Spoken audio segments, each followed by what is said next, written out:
The wine glass caught the candlelight, shimmering faint green where it should have been clear. Amara King's hand froze mid-pour, her dark eyes tracking the subtle wrongness in the liquid. Across the table, her husband Kong Min-jae laughed at something his business associate said, completely unaware. Sunwoo, Min-jae's younger brother, wouldn't meet her gaze. In that fraction of a second, Amara understood everything. Someone had poisoned the wine meant for her husband, and she had maybe 10 seconds to decide who would die tonight. Before we dive deeper into this moment that changed everything, I need to ask you something. If you're watching from London, New York, Tokyo, Sydney, or anywhere else in this beautiful world, drop your city in the comments below. I want to know where my incredible viewers are tuning in from. And if you're already hooked by Amara's impossible choice, hit that like button right now. Trust me, you'll want to stay until the very end of this one. The morning had started the way every morning started in the Kong estate. Amara woke at 5:30, before the twins, before the staff, before the sun had fully crept over the manicured hedges that surrounded their New Jersey fortress. She moved through the darkness with practiced silence, her silk robe whispering against expensive marble floors that always felt cold no matter the season. In the kitchen, she prepared 2 bento boxes for the twins, cutting strawberries into perfect stars because that was the only way Jiwon would eat them, leaving the grapes whole because Ethan hated when food was cut wrong. She checked the security logs on the tablet mounted near the refrigerator, noting that the night shift had changed at 4 a.m. as scheduled. She responded to 3 emails from the twins' school about an upcoming field trip, a parent-teacher conference, and a fundraiser she was expected to chair. Min-jae's mother, Madame Hae-rin, was already awake in her suite on the 2nd floor. Amara could see the light beneath her door as she passed, carrying a tray with green tea prepared exactly the way the older woman preferred. She knocked twice, softly. "Come in." Madame Hae-rin's voice was crisp despite the early hour. Amara entered to find her mother-in-law seated at her vanity, already dressed in an elegant hanbok, her silver hair pulled back severely. The woman was 73 and looked like she could still run an empire with one hand tied behind her back. "The new housekeeper," Madame Hae-rin said without preamble. "She uses too much jasmine oil in the East Wing. It gives me headaches." "Handle it." "Of course." Amara set the tea down carefully. "I'll speak with her this morning." And Min-jae's shirts. "The laundry service is using a different starch.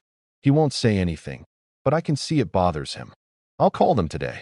Madame Hae-rin's eyes met Amara's in the mirror. For a moment, something flickered there, something that might have been approval or might have been pity. With this woman, it was always hard to tell. "You manage things well," Madame Hae-rin said finally. "My son doesn't see it, but I do." It was the closest thing to praise Amara had received in 6 years of marriage, and it settled in her chest like a stone, heavy and uncomfortable. By 7 a.m., the house had erupted into controlled chaos. The twins thundered down the stairs, arguing about whose turn it was to sit in the front seat of the car that would take them to their private academy. Min-jae emerged from his study where he'd apparently spent the night, his suit immaculate despite the lack of sleep, his phone already pressed to his ear. "I don't care what he said." Min-jae spoke in rapid Korean, his tone sharp enough to cut glass. "The shipment arrives Tuesday, or we find a new distributor. This is not negotiable." He walked past Amara without acknowledgement, grabbing the coffee she'd prepared and leaving a small puddle on the marble where condensation dripped from the cup. She grabbed a cloth and wiped it up before anyone could slip. "Mommy, Jiwon took my..." Ethan started. "I did not."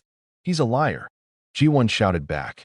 Amara settled the dispute in under 30 seconds, kissed both their foreheads, and watched as they were loaded into the bulletproof SUV that would take them to school with 2 security guards she'd personally vetted. She stood in the doorway until the vehicle disappeared beyond the gates. When she turned back, Min-jae was in the foyer, adjusting his cufflinks. "There's a dinner tonight," he said, still not looking at her directly. "Family and associates. My brother will be here. Keep it simple." "Of course. How many should I prepare for?" 12. Maybe 15. He checked his watch, a Patek Philippe that cost more than most people's houses. "And my mother mentioned something about the housekeeper. Fix whatever it is." "Already handled." He nodded, a sharp, efficient gesture that acknowledged her competence without actually seeing her. "I'll be late. Don't wait up." Then he was gone, and Amara was alone in a house that cost $8 million but had never once felt like a home.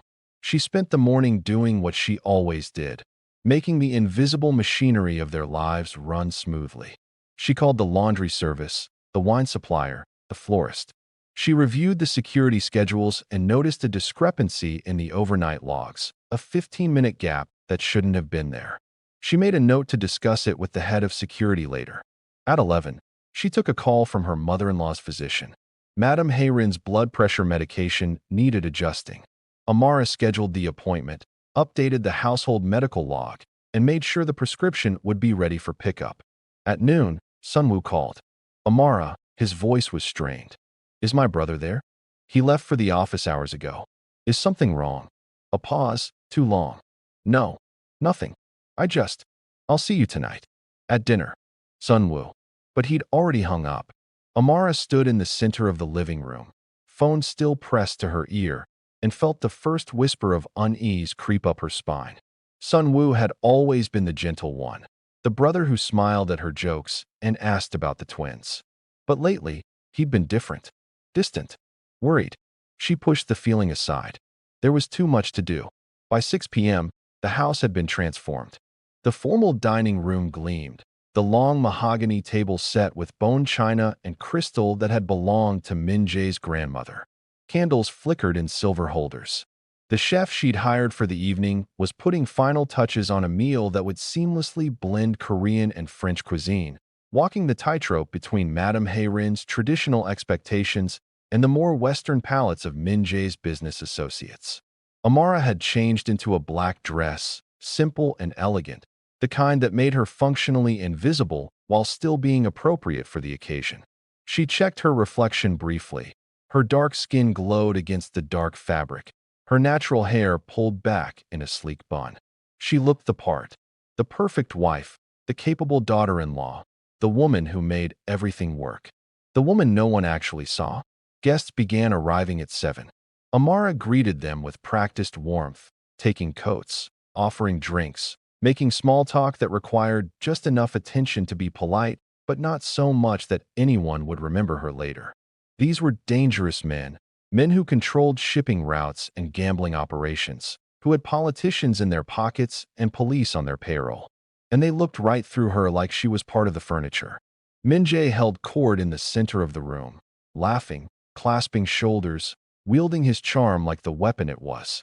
Madame Hayrin sat in the corner, observing everything with those sharp eyes that missed nothing. Sunwoo arrived last, and Amara knew immediately that something was catastrophically wrong. His suit didn't fit quite right, like he'd lost weight recently. His hands trembled slightly as he accepted a glass of whiskey. And when Amara approached him, he flinched. "Sunwoo," she said quietly, guiding him toward a less crowded corner. "What's happened?" "Nothing. I'm fine." He drained half the whiskey in one swallow. "You're not fine. Talk to me." His eyes darted around the room, landing everywhere except on her face. "I can't. Amara, please. Just stay away from me tonight." Before she could press further, Min Jae called everyone to dinner. They took their seats, a carefully orchestrated arrangement based on rank and relationship. Min Jae at the head of the table, Madame Hayrin to his right, his most important associate to his left. Amara sat 3 seats down, close enough to assist if needed, far enough to be forgettable. Sunwoo sat directly across from her, his face pale in the candlelight. The first course arrived, and conversation flowed around Amara like water around a stone. They discussed business in coded language, shipments and distribution issues, and territorial disagreements that really meant drugs, weapons, and turf wars. She'd learned to translate the language years ago, had even offered insights once or twice early in her marriage. Min Jae had shut her down coldly each time. "This isn't your world, Amara. Stay out of men's work." So she'd learned to stay silent, to observe, to manage the home front while the men played their dangerous games. The second course came and went. Amara barely tasted it, too focused on Sunwoo's increasing agitation. He was sweating despite the air conditioning, and his hands shook when he reached for his water glass. Then came the wine service. Amara stood, as she always did, to personally pour for the table. It was a gesture of hospitality, of care, one of the few active roles she played during these dinners. She started with Madame Heyrin, who nodded her approval. Then she moved to the associates, to the lesser players, working her way inevitably toward her husband. She lifted the bottle, a rare Bordeaux that had cost more than her first car, and began to pour into Minjae's glass. The liquid caught the light. Green, just a faint shimmer, a wrongness in the color that shouldn't be there. Amara's hand stopped mid-pour. Her eyes snapped up, scanning the table, and landed on Sun Wu. He was staring at her, horror and guilt written across his face in letters 10 feet tall. His lips formed a single word, no. Everything clicked into place with terrible clarity. The strange phone call, his agitation, the way he'd told her to stay away from him. Sun Wu hadn't been warning her. He'd been trying to protect her from witnessing what was about to happen. Someone had poisoned the wine meant for Minjae. And judging by the desperation in Sun Wu's eyes, her brother-in-law was somehow involved. The room continued its conversation, oblivious. Minjae was mid-sentence about a shipping contract. Madame Heyrin was listening intently. No one had noticed Amara's hesitation, the way her hand had frozen, the way her whole world had tilted on its axis. She had maybe 10 seconds before someone noticed something was wrong. 10 seconds to decide. She could set the glass down, claim she'd seen something in the wine, refuse to serve it. Minjae would have it tested, would discover the poison, would trace it back to its source. Sun Wu would be dead by morning, probably tortured first. And the cycle of violence that defined this family would continue, escalating, until it consumed them all. Or, Amara looked at her husband, really looked at him, at the man who'd promised to love her, to see her, to build a life with her. The man who'd given her beautiful children and a beautiful prison. The man who'd slowly, systematically erased her until she'd become a ghost in her own life. She thought about the twins, asleep upstairs, who would grow up in this world of blood and silence. She thought about Madame Heyrin, who'd spent her whole life being strong for men who never said thank you. She thought about Sun Wu, gentle Sun Wu, who'd been kind to her when no one else was, now trapped in some nightmare not of his making. And she thought about herself, about 6 years of managing, fixing, supporting, loving, and never once being truly seen. In that moment, Amara King made a choice that would change everything. She switched the glasses. Imagine this. What if you were in Amara's position right now? Your husband doesn't see you, your brother-in-law is in danger, and you're holding poison in your hand. What would you do? Would you expose the truth and watch the violence unfold? Or would you make the impossible choice Amara's about to make? Drop your thoughts in the comments below. I genuinely want to know what you would do differently. And if you're as gripped by this story as I am, don't forget to hit that like button. Your support helps us bring more of these intense, emotional stories to life. The movement was smooth, practiced. Years of invisible service had made her hands steady, her motions unremarkable. She set Minjae's glass aside and picked up her own, the one that had been waiting at her seat. She poured the wine into her glass instead, the greenish shimmer barely visible in the candlelight. Actually, she said, her voice calm and clear, I'd like to propose a toast. The table quieted. Minjae looked up, surprised. Amara never proposed toasts. Amara never drew attention to herself. She lifted her glass, and in the periphery of her vision, she saw Sun Wu half rise from his chair, his face a mask of horror. To family, Amara said, meeting Minjae's eyes directly for the first time in months. To the people who see us, and to the ones who should. She brought the glass to her lips. Sun Wu made a strangled sound. Madame Heyrin's eyes narrowed, her sharp mind already calculating, already understanding something was wrong. Amara drank. The wine was bitter, wrong, chemical. It burned going down, and for a heartbeat, nothing happened. The table raised their glasses in response to her toast, murmuring agreement. Minjae watched her with a slight frown, like he couldn't quite figure out why she was acting strangely. Then the poison hit. The first symptom was heat, a flash fire that erupted in her stomach and radiated outward like she'd swallowed the sun. Amara gasped, the glass slipping from her fingers. It shattered against the china plate, red wine bleeding across white porcelain like a wound. Amara. Min-jae's voice came from very far away. Her muscles locked. Convulsions started in her core and spread outward, violent and uncontrollable. She tried to speak, to warn them, but her throat had closed. The room tilted sideways, and she realized she was falling, the expensive Persian rug rushing up to meet her face. Chaos erupted. Someone screamed. Chairs scraped back. Hands grabbed at her, rolled her onto her side as her body seized. Through the tunnel of her narrowing vision, Amara saw Sun Wu's face, white as death, his lips moving in what might have been a prayer or might have been an apology. She saw Min-jae frozen, absolutely frozen, his powerful frame locked in shock as he watched his wife dying on the floor of their dining room. And she saw Madame Heyrin, rising from her chair with terrible purpose, her eyes moving from Amara's convulsing form to the spilled wine to Sun Wu's guilt-stricken face, connecting the dots with a speed that would have been impressive if Amara's brain hadn't been shutting down. "Call Dr. Cho." Madame Heyrin's voice cut through the panic like a blade. "Now.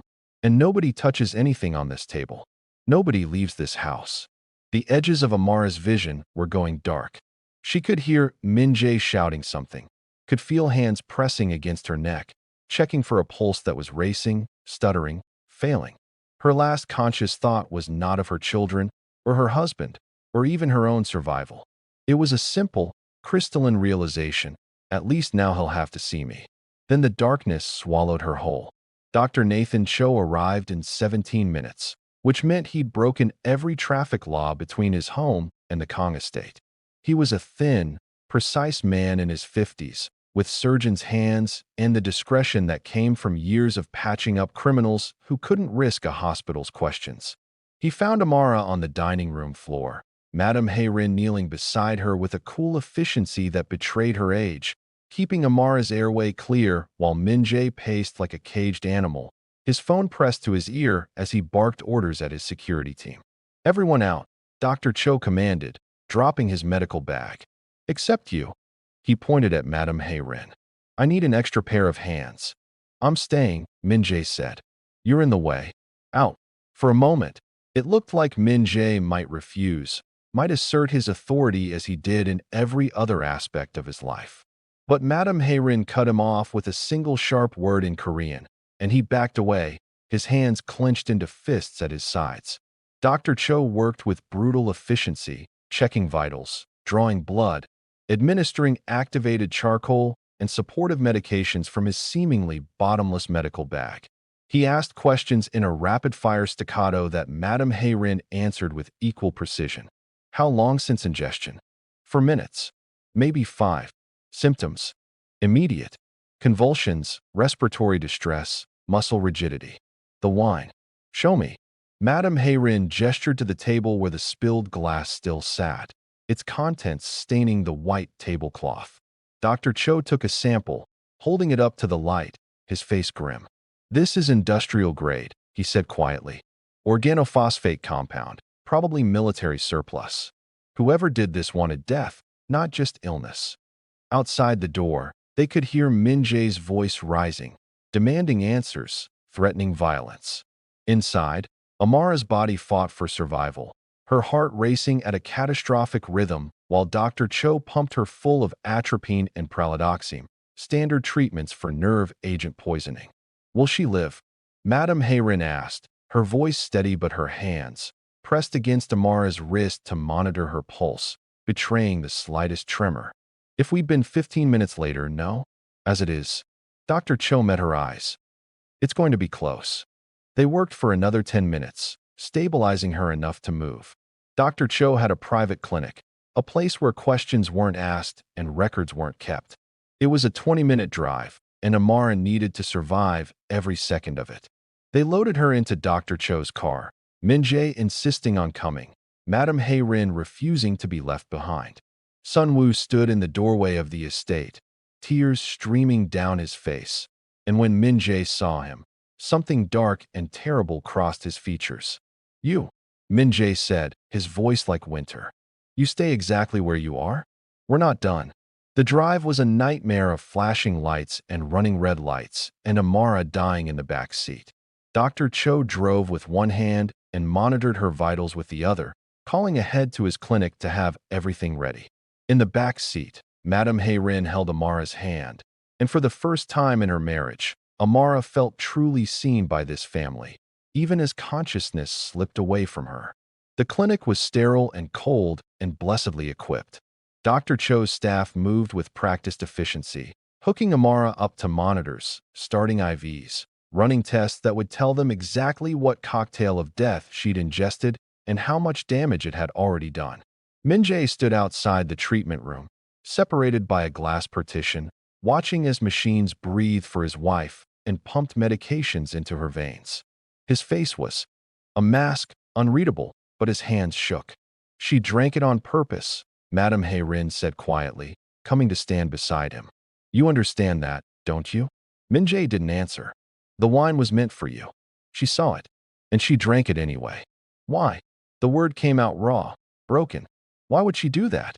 Madame Hayrin looked at her son, this powerful man who controlled an empire but couldn't see what was right in front of him. Perhaps you should ask her. If she survives to answer. Inside the treatment room, alarms began to sound. Amara's heart rate was spiking, her blood pressure dropping. Dr. Cho shouted orders, and his staff moved faster, adjusting medications, checking lines, fighting to keep her alive. Min-jae pressed his hands against the glass, and for the first time in years, Madame Hayrin saw her son's careful composure crack. His shoulders shook. His breath came in gasps. He was terrified, utterly terrified, and he had no idea what to do with that feeling. The machine screamed. Dr. Cho grabbed a defibrillator. And Min-jae, crime boss, feared leader, powerful man, could do nothing but watch and pray to gods he'd stopped believing in years ago. The night stretched on forever. Hours blurred together in a haze of medical jargon and tense silences. Dr. Cho emerged twice to give updates, his face carefully neutral. She's fighting, he said the first time. Her body is responding to treatment. But the next 12 hours are critical. The second time, near dawn, he looked marginally more hopeful. She's stable. Still critical, but stable. Whatever was in that wine, she didn't get a full dose, or she'd be dead already. Can we see her? Min-jae asked. Family only. One at a time. And don't tire her out. She needs to conserve her strength. Madame Hayrin went first, leaving Min-jae alone with his thoughts and his guilt. She was in there for 15 minutes, and when she emerged, her eyes were wet, though she maintained her composed exterior. Your turn, she said to Min-jae, and listen more than you speak. The room was dim, quiet except for the steady beep of monitors. Amara lay in the bed, so small and fragile against the white sheets, her dark skin almost gray with exhaustion and trauma. An oxygen cannula fed air into her nose. IVs snaked from both arms. She looked like a stranger, this woman he'd married, and Min-jae realized with a sick jolt that maybe she always had been. Her eyes were closed, but as he approached, they fluttered open. Recognition dawned slowly, followed by something that might have been surprise. You're here, she whispered, her voice destroyed by the breathing tube they'd had down her throat earlier. Where else would I be? He pulled a chair close to the bed, sat down heavily. Amara. What? Why did you? He couldn't finish the question. Didn't know how to ask why she'd chosen death over standing aside. The wine was poisoned, she said, each word an effort. Meant for you. I saw it. So you drank it yourself? His voice came out harder than he intended, anger and fear mixing into something toxic. What were you thinking? I was thinking, Amara closed her eyes, that I was tired. So tired, Min-jae, of being invisible, of fixing everything and mattering to no one. And I looked at that glass, and I thought, at least this way, you'd have to notice me. The words hit him like physical blows. You think I don't notice you? You run my household, raise my children. Like an employee, Amara interrupted, her eyes opening again, fierce despite the weakness. Like very efficient furniture. When was the last time you asked me about my day? About what I think, what I want? When was the last time you looked at me, really looked at me, and saw a person instead of a function? Min-jae opened his mouth, closed it again. He couldn't remember. Couldn't point to a single moment in recent memory where he'd treated her like anything more than a particularly competent household manager. "I love you," he said, the words feeling inadequate and too late. "You know that." "Do I?" Amara's laugh was bitter, broken. "You provide for me. You protect me. You gave me children I adore. But love? Love requires seeing someone, Minjae. And you stopped looking at me years ago." "I'll change," he said desperately. "I'll do better. Just, just don't give up. Don't leave." "I'm not sure there's anything left to leave," Amara said, and closed her eyes again. "I'm so tired. I need to sleep now." Minjae sat there for another 10 minutes, watching her breathe, watching the monitors confirm that her heart still beat. Then he stumbled out of the room and found his mother waiting, her face full of a pity that made him feel like a child again. "Sunwoo," Minjae said, his voice hollow. "I need to deal with Sunwoo." "Yes," Madame Hayrin agreed. "You do." They returned to the estate at dawn, leaving Amara in Dr. Cho's capable hands. The house felt different now, contaminated by the violence that had nearly consumed them. The dining room remained exactly as they'd left it, the table still set, wine still spilled, the scene of the crime preserved like a museum exhibit. Sunwoo was in the study, surrounded by 3 of Minjae's most trusted men. He looked like he'd aged 10 years in one night, his face haggard, his eyes red from crying. When Minjae entered, Sunwoo fell to his knees. "Brother, please," he gasped. "I never meant. I didn't want anyone to get hurt. They said they'd kill me. Said they'd kill my daughter. I had no choice." "Everyone has choices," Minjae said coldly. "You chose poorly. They wanted you gone. Said they'd promote me, give me your territory, make me powerful. But I said no. I kept saying no, until they threatened Jihai. My daughter, Minjae. She's only 3 years old. What was I supposed to do?" Minjae listened to his brother's confession, feeling something crack and reform inside him. A week ago, a day ago, he would have had Sunwoo killed without hesitation. Betrayal was betrayal, and in their world, mercy was weakness. But Amara's words kept echoing in his head. "You stopped looking at me years ago." He'd stopped looking at a lot of things. Stopped seeing the fear in Sunwoo's eyes when he'd taken on too much territory too fast. Stopped noticing that his younger brother was drowning under pressure from rivals who sensed weakness. Stopped being a brother and become only a boss. "Who?" Minjae asked. "Who threatened you?" Sunwoo named names through his tears: rival families, ambitious lieutenants, a conspiracy that ran deeper than Minjae had suspected. Information spilled out like blood from a wound, and Minjae's men recorded every word. When Sunwoo finally ran out of confessions, he looked up at his brother with the eyes of a man awaiting execution. "I understand if you have to kill me," Sunwoo whispered. "I deserve it. Just please protect Jihai. Don't let them hurt her for my mistakes." Minjae stood silent for a long moment, feeling the weight of expectation from his men, from the old ways, from the code that had governed his life.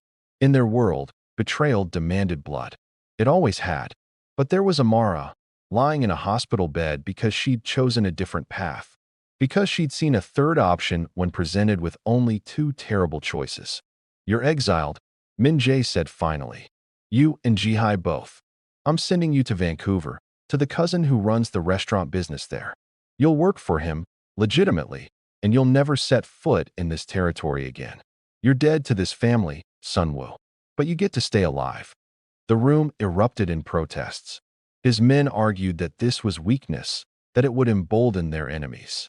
Even Madame Hayrin looked surprised, though she said nothing. Minjae silenced them with a raised hand. "I'm tired of blood," he said quietly. "Tired of losing family to this life." Sunwoo made mistakes, terrible mistakes. But he was cornered, trapped. "We failed him first, by not seeing he was drowning. I failed him." He looked at his brother, still kneeling on the floor. "You leave tonight. You take nothing but your daughter and whatever you can carry. If I ever see you again, if you ever try to contact anyone in this family, I will kill you myself. Do you understand?" Sunwoo nodded, tears streaming down his face. "Thank you, brother. Thank you. Don't thank me. Thank Amara. She's the one who taught me that mercy can be stronger than vengeance." After Sunwoo was escorted out to pack his things, Min-jae dealt with the broader conspiracy. Calls were made. Meetings arranged. The rivals who'd pressured his brother found themselves facing consequences far worse than they'd anticipated. Min-jae was still a crime boss, still dangerous, still someone you didn't cross. But something had shifted in how he wielded that power. Madame Hayrin found him in his office at noon, staring at the papers on his desk without really seeing them. "You did the right thing," she said, sitting across from him. "With Sunwoo. Did I? Or did I just show weakness to our enemies? You showed wisdom. There's a difference." She poured tea from the pot on his desk, a ritual gesture. "You're changing, Min-jae. I see it. The question is whether you're changing fast enough." "For what?" "For her. For Amara. Because when she wakes up fully, when she comes home, she's going to make you a choice. Stay with me and see me, or let me go. And you need to decide if you're capable of the first option." Min-jae thought about the woman he'd married 7 years ago. Amara had been a lawyer then, brilliant and fierce, working for a firm that did contract work for his organization. He'd been captivated by her mind, her strength, her refusal to be intimidated by him. He'd courted her relentlessly, promised her the world, promised her he'd never try to cage that wildness. And then, slowly year by year, he'd done exactly that. Not maliciously, not intentionally, but through 1,000 small dismissals, 1,000 moments of not listening, not seeing, not valuing, he'd erased the woman he'd fallen in love with and replaced her with a competent ghost. "I don't know if I can be what she needs," he admitted to his mother. "I don't know if I remember how." "Then you'd better learn quickly," Madame Hayrin said, her tone brooking no argument. "Because she's already died once for you. She won't do it again." Amara woke up fully 3 days later, her body having fought its way back from the edge of death through sheer stubbornness and Dr. Cho's considerable skill. The first thing she saw was Madame Hayrin, sitting in the chair beside her bed, reading a book in Korean. "You're awake," Madame Hayrin said, setting the book aside. "Good." Dr. Cho was starting to worry. "The twins." Amara's voice was still rough, but stronger than before. "Safe. They think you had a bad allergic reaction. We told them you'd be home soon." Madame Hayrin poured water from a pitcher, held the cup while Amara drank. "Sunwoo is gone. Exiled." Min-jae showed him mercy. Amara's eyes widened slightly. "That's surprising." "Yes. You've had quite an effect on my son." Madame Hayrin settled back in her chair, studying Amara with those sharp eyes. "I need to ask you something, and I need you to be honest with me. Did you drink that wine planning to survive?" Amara thought about lying, about giving the answer that would be easier, less complicated. But this woman deserved the truth. "No," she said quietly. "In that moment, I didn't care if I lived or died. I just wanted it to stop hurting." Madame Hayrin nodded slowly. "And now? Now that you've survived?" "Now," Amara said, "I have to decide if surviving was worth it." "I loved my husband," Madame Hayrin said abruptly, her eyes distant. "Min-jae's father. He was a hard man, a cruel man sometimes. But I loved him, and I thought that love was enough. I thought if I was good enough, quiet enough, strong enough, he would eventually see me the way I needed to be seen." "Did he?" "No. He died still looking past me. And I spent 30 years being invisible in my own life." Madame Hayrin leaned forward, her gaze intense. "Don't be me, Amara. Don't waste decades waiting for someone to notice you. If Min-jae can't change, truly change, then leave. Take the twins. I'll help you disappear where he'll never find you." The offer was so unexpected, so monumentally dangerous, that Amara could only stare. "You do that? Help me leave your son." "I'd do that to save you from my fate," Madame Hayrin said simply. "I see you, child. I always have. And you deserve better than what my family has given you." Amara felt tears prick her eyes, the first real emotion she'd allowed herself to feel since waking up. "Thank you," she whispered. "Don't thank me yet. First, let's see if Min-jae is capable of being the man you need. He's trying, at least. That's more than his father ever did." Over the next week, Amara remained in Dr. Cho's clinic, healing slowly. The physical recovery was brutal. Her nervous system had been ravaged by the poison, and simple tasks like walking to the bathroom left her exhausted. But Dr. Cho assured her that with time, she'd make a full recovery. The emotional recovery was harder to gauge. Min-jae visited every day. At first, the visits were awkward, stilted. He brought flowers she couldn't smell because her senses were still damaged. He asked about her pain levels and what the doctors said. He treated her like a patient, like a problem to be solved. Then, slowly, something shifted. He started bringing books he thought she might like, based on what he'd noticed on her nightstand at home. He read to her when her eyes were too tired to focus. He told her about the twins, about Ji-won's latest artwork, and Ethan's new obsession with dinosaurs.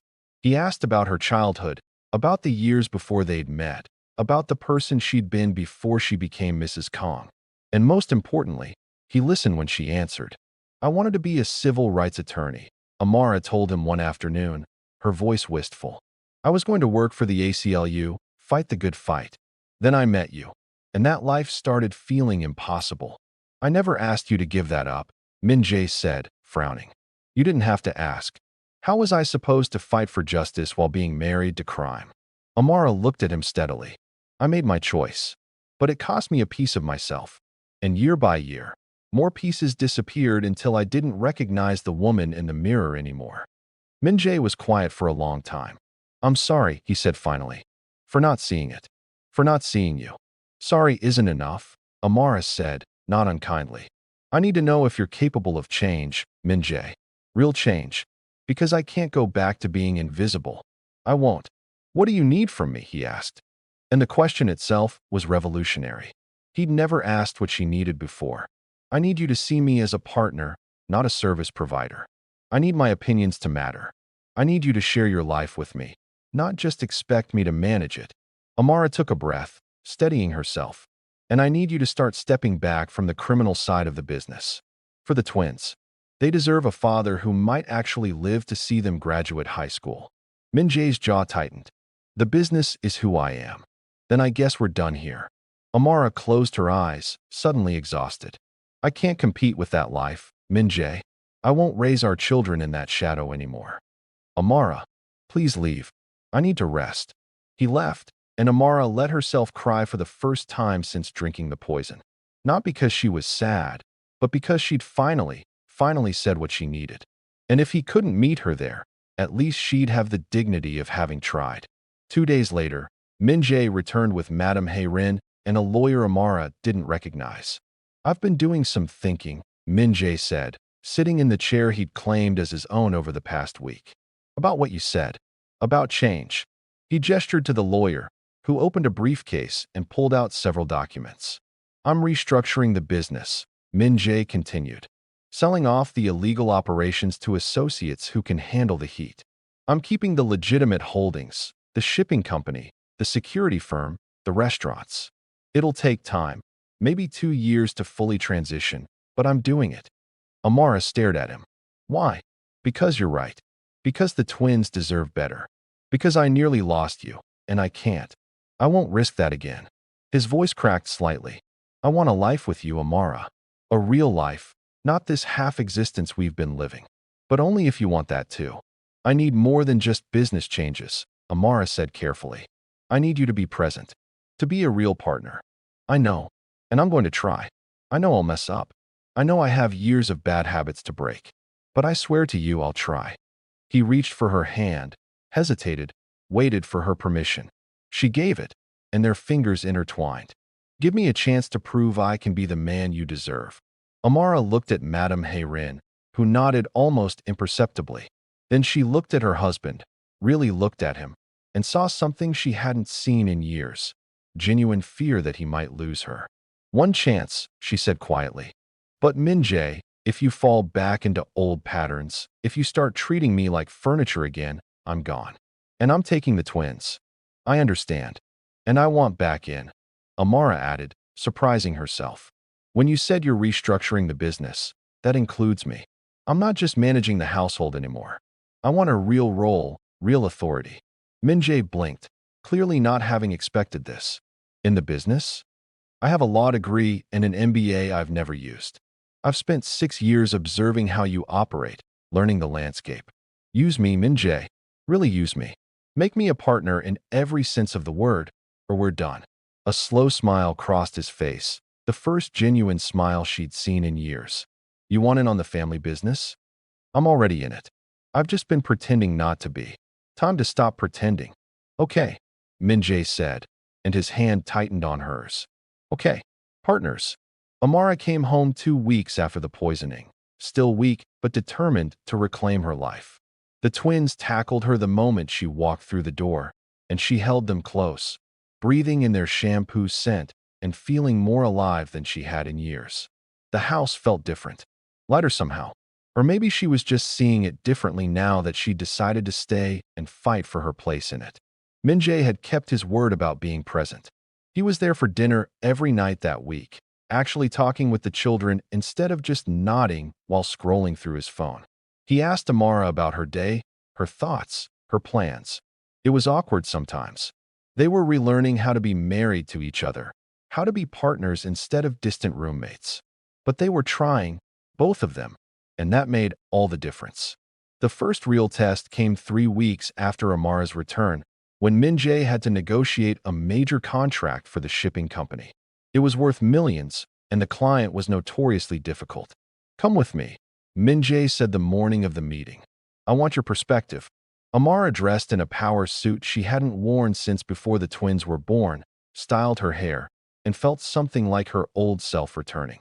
In the conference room, she sat beside Min-jae, not behind him, and when the client started making unreasonable demands, she was the one who found the compromise that satisfied everyone. After the meeting, Min-jae pulled her aside. You were brilliant in there. I know, Amara said, and smiled at his surprised laugh. I've been an idiot, haven't I?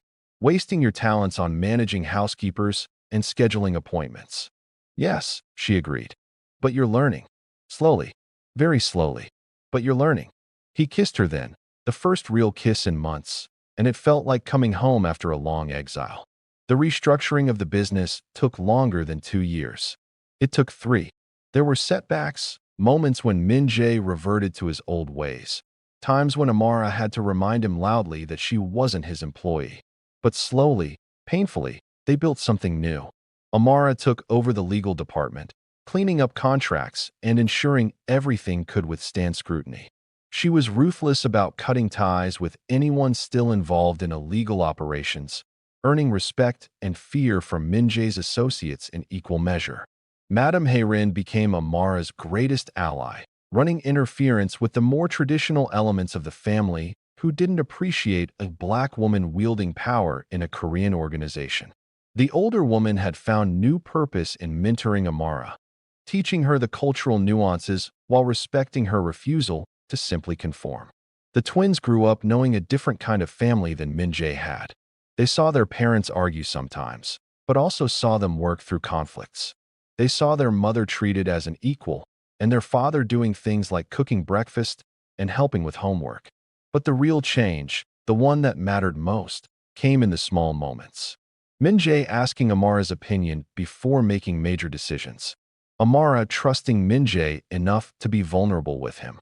The two of them learning to see each other again, really see each other, after years of looking through each other like glass. It wasn't perfect. Amara still had days when she felt invisible, when old patterns threatened to reassert themselves. Min-jae still sometimes fell back into treating business as men's work. But they'd learned to call each other out, to fight for their partnership instead of letting resentment build. And every year on the anniversary of the poisoning, they had a private dinner, just the two of them. No wine, just water and honesty and gratitude for the second chance they'd almost lost. 5 years after that terrible night, Amara stood in the dining room where she'd almost died, preparing for another family dinner. But this time, everything was different. The guest list included business partners who respected her, friends she'd made in her own right, and the twins' teachers who'd come to expect her presence at every school event. The menu had been chosen by her, reflecting her tastes as much as anyone else's. And when it came time to pour the wine, Min-jae stood beside her, helping. You know, he said quietly as they worked together, I still have nightmares about that night. About watching you collapse. About almost losing you. Good, Amara said, meeting his eyes. You should never forget how close you came to losing everything. I won't, he promised. Never again. The guests arrived, and the dinner proceeded smoothly. Conversation flowed, laughter rang out. At one point, one of the business partners made a comment about a contract negotiation, directing his question to Min-jae. Min-jae gestured to Amara. Ask her. She handled that deal. It was a small thing, that gesture of respect, but it meant everything. After the guests left and the twins were in bed, Amara and Min-jae stood in the kitchen, cleaning up the way they'd fallen into the habit of doing together. It was domestic, mundane, and somehow more intimate than anything they'd shared in the early years of their marriage. Happy? Min-jae asked, wrapping his arms around her from behind. Amara leaned back against his chest, considering the question seriously. Happy enough, she said finally. Still working on it. Still figuring out who we are as partners instead of just roles we play. That's fair. He kissed the top of her head. I love you, you know. I don't say it enough, but I do. I know. And I love you too. The real you, not just the idea of you. She turned in his arms to face him. We almost destroyed each other, Min-jae. But we didn't. We chose differently. We chose to actually see each other. Best choice I ever made, he said. Second best, Amara corrected with a smile. The first was marrying me in the first place. He laughed, and it was genuine, warm, the laugh of a man who'd learned that power without love was just loneliness in an expensive suit. Upstairs, Madame Hayrin watched from her window as the lights in the kitchen finally went dark, the couple heading to bed together. She smiled, satisfied. Her son had finally learned what had taken his father a lifetime to never understand. That true strength came from being vulnerable enough to see and be seen. The family would survive. More than that, it might actually thrive. And Amara King, the woman who had drunk poison and lived, had saved more than just her husband's life that night. She'd saved her own. Years later, when the twins were teenagers and the business had fully transitioned to legitimate operations, someone would ask Amara about that night. About why she'd done it. Why she'd drunk the poison when she could have simply stepped aside. I was drowning, she would say, her voice steady and clear. Drowning in silence, in invisibility, in a marriage where I'd erased myself trying to be what everyone needed. And in that moment, I chose to either sink completely or force everyone to finally see me. But you almost died. Almost, Amara would agree. But I didn't. And neither did my marriage. We both came back from the edge, and we both learned to breathe again. Sometimes you have to nearly lose everything to understand what's worth fighting for. I've been told that I won't reach my 1K subscriber goal because people don't care about stories like Amara's anymore. They say nobody wants to watch complex characters making impossible choices. But guess what? I'm here to prove them wrong. If you connected with Amara's journey, if you felt the weight of her decision and the power of her choice to be seen, hit that subscribe button right now. Show the world that stories about invisible women finding their voice matter. Show them that we care about depth, emotion, and transformation. Be part of this journey with me, and let's prove the doubters wrong together. The woman who drank the silence learned to speak. And in speaking, she saved not just a life, but a family. Not through sacrifice, but through the radical act of demanding to be seen. That was her true power all along.